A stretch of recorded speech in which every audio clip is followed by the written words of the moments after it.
لله نحمده ونستعينه ونستغفره ونعوذ بالله من شرور أنفسنا ومن سيئات أعمالنا من يهده الله فلا مضل له ومن يضلل فلا هادي له أشهد أن لا إله إلا الله وحده لا شريك له وأشهد أن محمدا عبده ورسوله. அன்புக்குரிய இஸ்லாமிய சோர்களே, இந்த சஹாபாக்கள் விடயத்திலே சில அடிப்படைகளை நாங்கள் ஈமான் கொள்ள வேண்டியிருக்கின்றது. ஒரு முதலாவது அடிப்படை என்னவென்றால், அந்த சஹாபாக்களை பற்றி நல்லெண்ணம் எங்களுக்கு இருக்க வேண்டும். அவர்களை பற்றி கெட்டெண்ணம் இருக்கக்கூடாது. அவர்களை பற்றி மோசமா யாரும் பேசக்கூடாது. அவர்களை பற்றி யாரும் குத்துவார்த்தை சொல்லக்கூடாது. அவர்களை பற்றி நல்ல முறையிலே பேச வேண்டும்.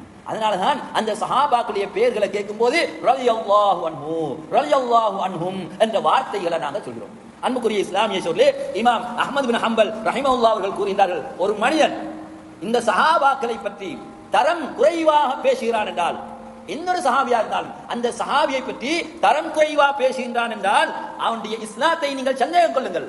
அவனுடைய இஸ்லாம் கிடையாது என்பதை இமாம் அஹ்மது பின் ஹம்பல் ரஹிமஹுல்லாஹ் அவர்கள் கூறுகின்றார்கள். அன்புக்குரிய இஸ்லாமிய சோர்களே, இரண்டாவது அடிப்படை என்னவென்றால், சஹாபாக்கள் அவர்களுக்கு இடையிலே அவர்கள் ஏற்றத்தாழ் உள்ளவர்கள். சஹாபாக்கள் எல்லோரும் ஒரு தரத்திலே கிடையாது. சில சஹாபாக்களை மிகச்சிறந்தவர்களாகவும் அதைவிட குறைந்த தரத்திலும் அல்லாஹ் தஆலா சஹாபாக்களை வைத்திருக்கிறான். இந்த சஹாபாக்கள் நபித்தோழர்களே மிகச்சிறந்த நபித்தோழர் யார் என்றால், முதலாவது அபூபக்கர் சித்தீக் ரலியல்லாஹு அன்ஹு, இரண்டாவது உமர் இப்னு கத்தாப் ரலியல்லாஹு அன்ஹு, மூன்றாவது உஸ்மான் இப்னு அஃபான் ரலியல்லாஹு அன்ஹு, அதற்கு பின்னால் அலி ரலியல்லாஹு அன்ஹு, அதற்கு பின்னால் சுவனத்தை கொண்டு நன்மாராயம் சொல்லப்பட்ட 6 சஹாபாக்கள், அஷரத்து முபஷ்ஷரா, சுவனத்தை கொண்டு நன்மாராயம் சொல்லப்பட்ட 10 பேரை நாங்கள் பாடமாக்கி இருக்கிறோம்.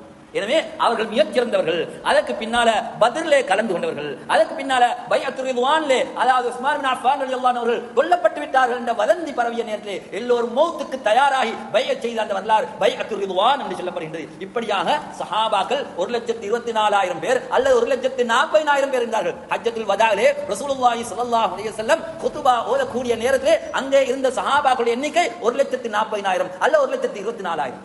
இந்த சஹாபாக்கள் அனைவரும் மிகச் சிறந்தவர்கள். இவர்களே ஒவ்வொரு தரத்திலே அல்லாஹ் தஆலா வைத்திருக்கிறார். ஆனா இந்த சஹாபாக்கள்ல மிக தாழ்ந்த தரஜாவிலே இருக்கக்கூடிய அந்த சஹாபி பின்னால் வந்த பல இமாம்கள், பல அவுலியாக்கள் அனைவரை விட சிறந்தவர் என்பதை நாங்கள் ஈமான் கொண்டிருக்கிறோம். அன்புக்குரிய இஸ்லாமிய சோர்களே, எனவே சஹாபாக்களுடைய விடயத்திலே நாங்கள் இவ்வாறாக ஈமான் கொள்ள வேண்டும். அந்த சஹாபாக்களை மஹப்பத் வைப்பது ஈமானாக இருக்கின்றது. அந்த சஹாபாக்களை வெறுப்பது நிஃபாக்காக நயவஞ்சத்தனமாக இருக்கின்றது. யாரிடத்திலே நயவஞ்சத்தனம் இருக்கின்றதோ, யாரிடத்திலே பித்அத் இருக்கின்றதோ அவர்கள் சஹாபாக்களை வெறுப்பார்கள். அன்புக்குரிய இஸ்லாமிய சோர்களே, எனவே சஹாபாக்களை மஹப்பத் வைப்பது இஸ்லாமிய அடிப்படைகளிலே ஒன்று. அதே போன்று இந்த சஹாபாக்களுக்கு இடையிலே என்னென்ன பிரச்சனைகள் ஏற்பட்டனவோ அந்த பிரச்சனைகளை பற்றி நாங்கள் துருவி ஆராயக்கூடாது. அவர்கள் ஆட்சிக்கா அடித்துக் கொண்டார்கள், அவர்கள் பட்டத்துக்கா பதவிக்கா வேண்டி அவர்கள் இந்த வேலையை செய்தார்கள் என்றெல்லாம் நாம் அவர்களை பற்றி விமர்சன கண்ணோட்டத்திலே பேசக்கூடாது. அல் இம்சாக் அம்மா ஷஜர பைனஹும், ரசூலுல்லாஹி ஸல்லல்லாஹு அலைஹி வஸல்லம் சொன்னார்கள், இதா துகிர அஸ்ஹாபி ஃபஅம்சிகு, எனது தோழர்களை பற்றி கூறப்பட்டால், தவறா கூறப்பட்டால் ஃபஅம்சிகு, நீங்க தவிர்த்துக்கோங்க, பேச வேண்டாம் என்று நபி ஸல்லல்லாஹு அலைஹி வஸல்லம் சொன்னார்கள். அன்புக்குரிய இஸ்லாமிய சகோதரர்களே, எனவே சஹாபாக்களுக்கு மத்தியிலே சில பிரச்சனைகள் ஏற்பட்டன. மனிதர்கள் என்ற அடிப்படையிலே அவர்கள் தவறுகள் செய்யலாம். மனிதர்கள் என்ற அடிப்படையிலே அவர்களுக்கு அவர்களால் சில பாவங்கள் நடக்கலாம், அவர்களால் சில குற்றங்கள் நடக்கலாம்.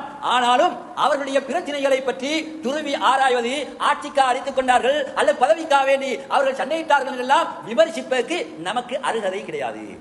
அது அவர்கள் இஜ்திஹாத் பண்ணினார்கள். அவர்களுடைய அறிவுக்கேற்ற ஒவ்வொருவரும் அவர்கள் ஆய்வு செய்தார்கள். அந்த ஆய்வின் அடிப்படையிலே அவர்கள் முடிவுகள் எடுத்தார்கள். சில வேளை ஒரு பக்கம் தவறு இருக்கும், அடுத்த பக்கம் சரி இருக்கும். ஆனாலும் அதை விமர்சிப்பதற்கு நாம் தகுதியற்றவர்கள். அன்புக்குரிய இஸ்லாமிய சகோதரர்களே, எனவே இந்த சஹாபாக்களுடைய விடயத்திலே நாங்கள் இவ்வாறு தான் பேச வேண்டும். இமாம் அஹ்மது பின் ஹம்பல் ரஹிமஹுல்லாஹ் அவர்களிடத்திலே கேட்கப்படுகின்றது, அல்லது இப்னு முபாரக் ரஹிமஹுல்லாஹ் அவர்களிடத்திலே கேட்கப்படுகின்றது, இந்த முஆவியா ரலியல்லாஹு அன்ஹு அவர்கள் சிறந்தவர்களா அல்லது உமர் இப்னு அப்துல் அசீஸ் ரஹிமஹுல்லாஹ் அவர்கள் சிறந்தவர்களா?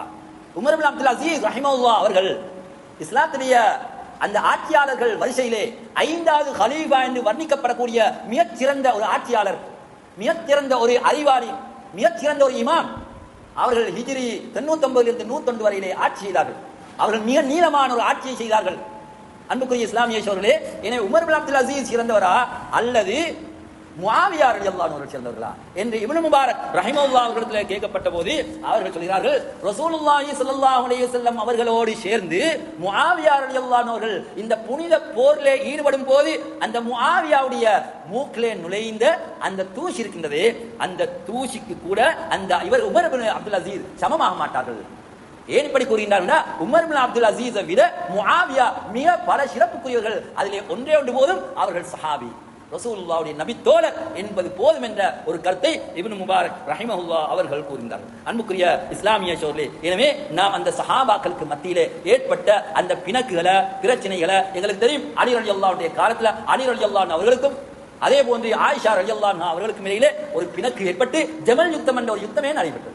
அதுக்கு பின்னால முஆவியா ரலியல்லாஹு அவர்களுக்கும் அலி ரலியல்லாஹு இடையில பிரச்சனை ஏற்பட்டு சிஃபின் யுத்தம் என்ற ஒரு யுத்தமே நடைபெற்றது. இதுல யார் சரி யார் பிழை, இவர் அப்படி செஞ்சாரு இப்படி செஞ்சாருன்னு சொல்லி விமர்சிப்பதற்கு நமக்கு தகுதி கிடையாது என்பதை நாங்கள் ஆரம்பமாக விளக்க வேண்டும். அன்புக்குரிய இஸ்லாமிய சோதரே, அதே போன்று அடுத்த அடிப்படை தான், 4வது அடிப்படை அம்சம் தான் இந்த ரசூலுல்லாஹ்வுடைய மனைவிமார்களை நாம் மஹப்பத் வைக்கணும். அவர்களுடைய பெயர்கள் கூறப்படும் போது ரலியல்லாஹு அன்ஹா என்று சொல்ல வேண்டும். அவர்களுடைய அந்த மனைவிமார்கள், ரசூலுல்லாஹ்வுடைய மனைவிமார்கள் நாளைய அதாவது மறுமையிலே அவர்கள் ரசூலுல்லாஹ்வோடு இருப்பார்கள். அவர்கள் உம்மஹாத்துல் முஃமினீன், மூமின்களுடைய தாய்மார்கள் என்று ஈமான் கொள்ள வேண்டும். ஏனென்றால் ஷிஆக்கள், ராஃபிதாக்கள் அல்லாஹ்வுடைய ரசூலுடைய மனைவிமார்களை தூற்றுகின்றார்கள், அவர்களை தவறாக விமர்சிக்கின்றார்கள். ஆனா நாங்க அந்த ரசூலுல்லாஹ்வுடைய மனைவிமார்கள் அனைவரையும் கதீஜா நாயகியிலிருந்து ஆயிஷா ரலியல்லாஹு அன்ஹா வரையிலே ரசூலுல்லாஹ் யாரோடு எல்லாம் வாழ்ந்த அந்த மனைவிமார்கள் இருக்கின்றார்களோ, ரசூலுல்லாஹ் மரணிக்கக்கூடிய 9 மனைவிமார்கள் இருந்தார்கள். மொத்தமா ரசூலுல்லாஹி ஸல்லல்லாஹு அலைஹி வஸல்லம் அவர்கள் 11 திருமணங்கள் முடித்தார்கள். எனவே அவர்கள் உம்மஹாத்துல் முஃமினீன், முஃமின்களுடைய தாய்மார்கள். அவர்கள் அனைவரும் சுவனத்திலே ரசூலுல்லாஹ்வோடு இருப்பார்கள் என்று ஈமான் கொள்ள வேண்டும். அன்புக்குரிய இஸ்லாமிய சோர்களே, அது மட்டுமல்ல, அடுத்த 5வது அடிப்படை தான் அந்த ரசூலுல்லாஹ்வுடைய அஹ்லுல் பைத் என்று சொல்லப்படக்கூடிய, ரசூலுல்லாஹ்வுடைய குடும்பம் என்று சொல்லப்படக்கூடிய ரசூலுல்லாஹ்வுடைய குடும்பத்தை நாங்கள் மஹப்பத் வைக்க வேண்டும்.